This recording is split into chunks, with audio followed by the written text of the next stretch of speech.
Hey guys, welcome back. In this episode, I'll be showing you how you can cancel ETH transaction on Metamask. So in order to cancel ETH transaction on Metamask, all you have to do is just make sure to watch this video till the end. So in order to fix it, first of all, you have to go and log in into your Metamask extension account, and you should see the pending transaction if they access the same Ledger ETH account from the Ledger Live.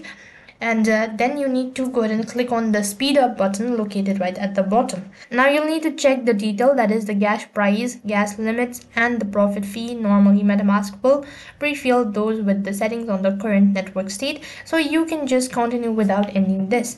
You have to go ahead and click on the save button located right at the bottom, and make sure that your Ledger device is connected to your PC, unlock, and the ETH app is open. Now you can review the transaction detail and confirm on the Ledger device itself. So your transaction should get confirmed soon. That's basically how you can cancel your transaction. That's basically how you can cancel your ETH transaction on Metamask. That is all for this video. I hope the video was helpful. Make sure to like, share, and subscribe to our channel.